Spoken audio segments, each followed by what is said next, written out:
Hamas is getting desperate, which is leading to a change in tactics that we haven't seen so far in this war. Suicide bombings and executing hostages. Now we're going to run through how this has played out in recent weeks, look at an assessment of this change, and then discuss what it could mean going forward. Now, starting with the suicide attacks, on August 19th, Hamas and Palestinian Islamic Jihad claimed responsibility for an attempted suicide bombing in Tel Aviv after the device prematurely detonated in the bomber's backpack, killing him and wounding one passerby. Hamas put out a statement shortly thereafter saying, quote, "Suicide bombings in the occupied interior," what Hamas uses to designate Israel, "will return to the forefront as long as the occupation's massacres, displacement of civilians, and the continuation of the assassination policies continue." So Hamas right away not only claiming responsibility, but saying that suicide attacks will continue. When the bomber's identity was released, not only was it celebrated by Hamas, but they found out that this individual came from the West Bank. Then on August 30th, there were 2 car bombs in the West Bank neutralized by the IDF, and once again, both of these were claimed by Hamas. Now, suicide bombings historically have been a core tactic of Hamas, but we haven't really seen it very much since October 7th. There have been varied reports of a couple attempts early in Gaza during the opening phases of the war, but largely it hasn't been something that we've seen in this wave of fighting really since October 7th. It looks like that changed, though, unfortunately, and it sort of coincides with the elimination of Ismail Haniyeh and the elevation of Yahya Sinwar as the new head of Hamas, a man very well known for his brutal tactics. Now, in response to this new wave of suicide bombings, Israel launched a major campaign in the West Bank. Now, I'm going to start with a map here to give you an idea of the area we're going to be talking about. We're starting with Israel here. This is Live UA Map, a publicly available resource that'll be linked in the description below. Looking at all of Israel here, we have Lebanon to the north, Jordan to the east, Syria to the northeast, and Egypt to the southwest. Zooming in a little bit, most of what we've talked about on this channel has been in and around the Gaza Strip, which is down here in the southwest. We are going to touch on Gaza here briefly when we get to, unfortunately, the execution of the hostages, but a lot of today we're going to focus on this West Bank area here. And I feel like it's worth showing this on a map for a couple of reasons. One, just the nature of the size difference in these two areas, but again, to give you an idea of the two places we're talking about, and we'll come back to this map here in a little bit, we're looking at the West Bank and Gaza. So starting with a report on the West Bank operations put out by Manny Fabian of the Times of Israel. He said, quote, "IDF troops have been operating in Jenin, considered by Israel to be one of the West Bank's major terror hotspots since last Wednesday, making it the longest operation in the territory in over 20 years. We can go back here to show you some of these areas they're going to be talking about. The operation, internally dubbed summer camps by the Army, began with simultaneous raids on Jenin, right here at the top of the West Bank, Tulkarem, here on the west side, and Farah camp near Tubas, which we have to zoom in a little bit here, but you get the Farah camp. So 3 main areas, 1, 2, and 3, where these operations have been taking place in recent days. They say with the goal of dismantling Hamas and Palestinian Islamic Jihad terror networks in the 3 areas of the northern West Bank. He adds that so far, according to the IDF, more than 30 gunmen have been killed in this operation, among them the head of Hamas in Jenin and the head of Islamic Jihad in the Tulkarem area. He adds that 1 Israeli soldier was killed in Jenin and several more have been wounded during the course of these raids. Now, senior IDF officials have said that the reason for the operations in Jenin are primarily aimed at giving the military, quote, operational freedom to be able to act there in the future to thwart future terror attacks.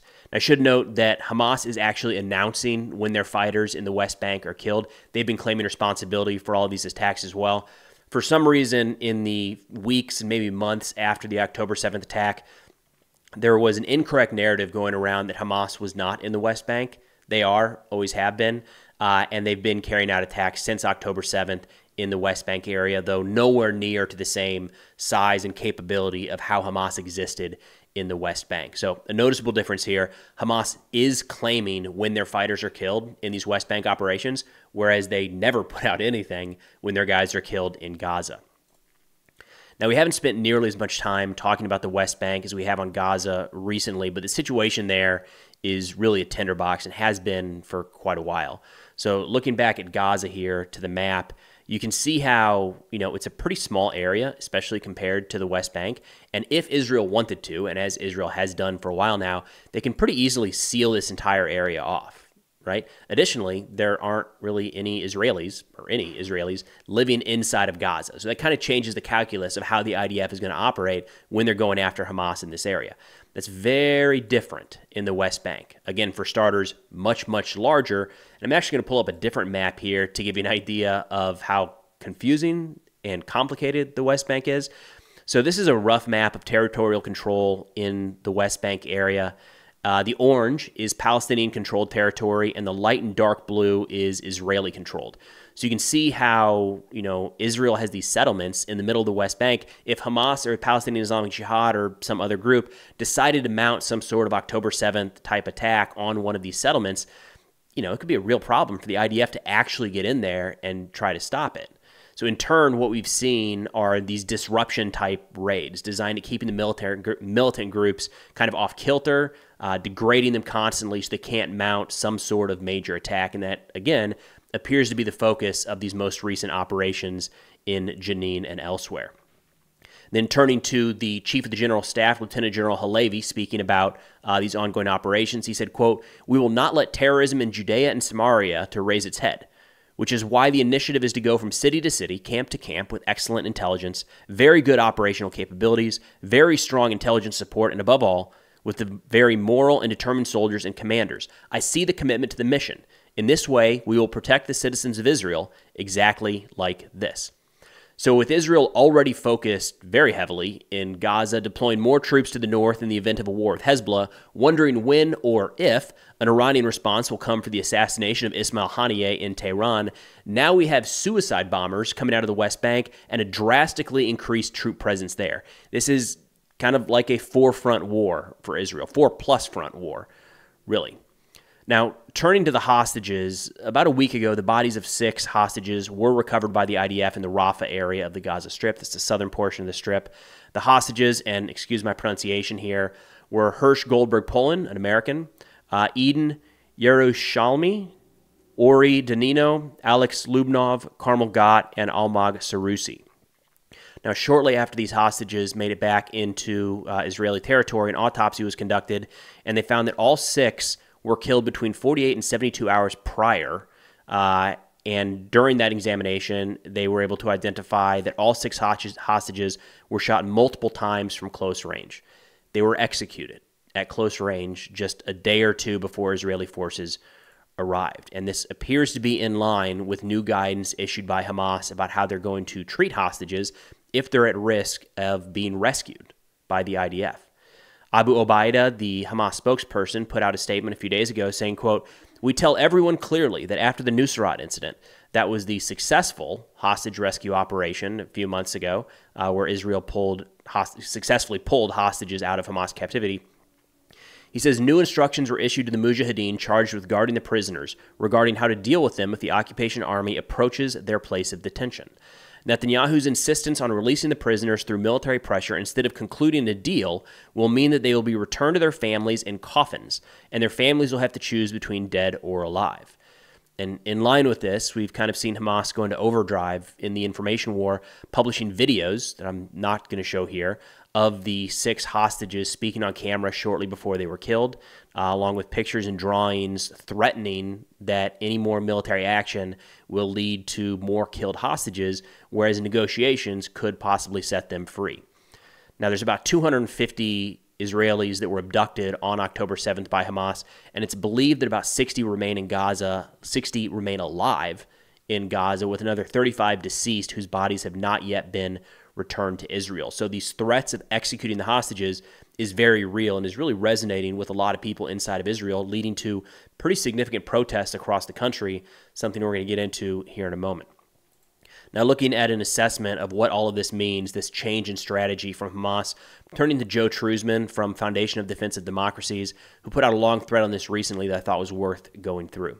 He said, quote, "Hamas is increasingly frustrated with its inability to secure a ceasefire agreement with Israel after more than 10 months of conflict.